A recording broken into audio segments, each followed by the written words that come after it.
오늘은 좋은 소식부터 좀 시작하도록 하겠습니다. 우리 아기 출생신고하게 해주세요.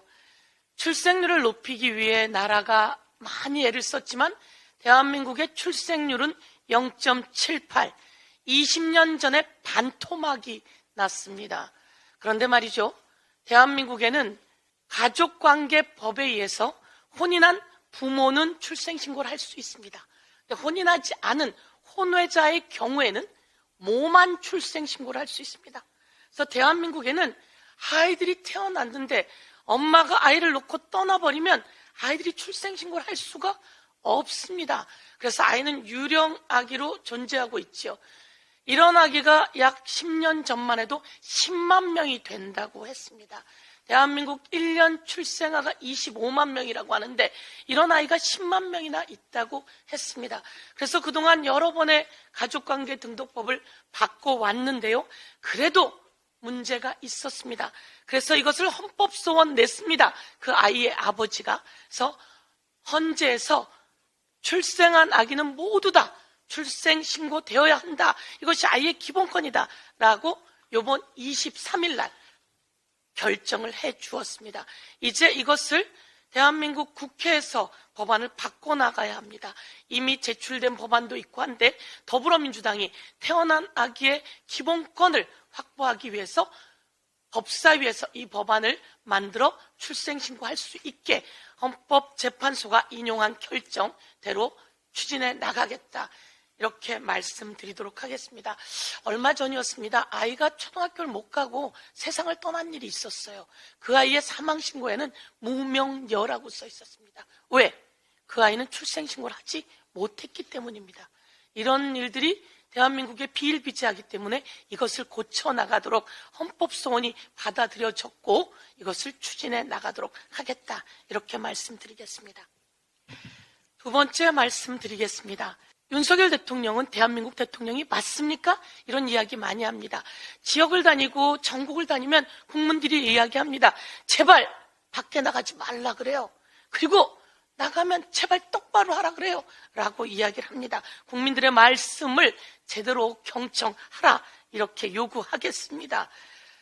윤석열 대통령 어제지요. 어제 그제 일본 교토통신 일면 탑에 이렇게 나왔습니다.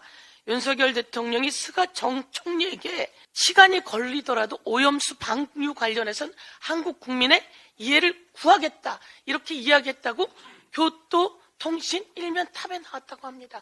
이렇게 나왔는데 윤석열 대통령 아니야. 이거 왜 그렇게 했어요? 정정하세요. 라고 싸워야 되는 거 아닙니까? 근데 싸우지도 못하고 말도 못하고 그렇지 않을 거다라는 식의 얘기만 하고 방류 없을 거다라는 식의 얘기만 하면 그게 우리나라 대통령 맞습니까? 그래서 사람들은 그렇게 이야기합니다. 윤석열 대통령은 우리나라 대통령이 아닌 것 같아. 용산 총독부, 일본의 용산 총독부 같아 라고 이야기를 합니다.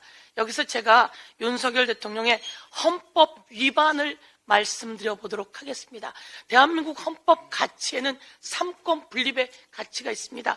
대법원이 강제징용 관련해서 일본 기업이 배상하라고 판단을 해 주었음에도 불구하고 이 대법원의 가치를 흔들어 놓는 행정부의 수반이 우리나라 기업이 배상하겠다 이렇게 했으니 기본적으로 첫째 헌법 가치를 훼손한 죄 물을 수밖에 없습니다.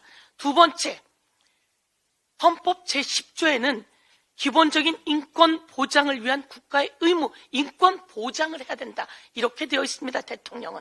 그런데 인권 보장을 하지 않고 위안부 문제, 강제징용 문제 관련해서 인권을 짓밟았습니다. 그래서 헌법 제10조 위반입니다. 그리고 헌법 제66조에는 무슨 내용이 있냐 하면요. 대통령은 국가의 독립, 그리고 국가의 영토를 보존해야 된다. 이렇게 되어 있습니다. 국가의 영토를 보존해야 되는데 일본 산케이 신문에 이렇게 나왔습니다. 윤석열 임기 내에 독도 문제를 해결해야 된다. 이런 식으로 나왔습니다.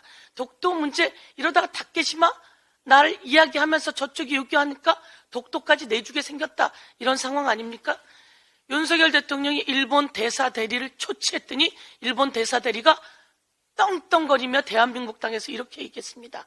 독도는 일본 땅이라고.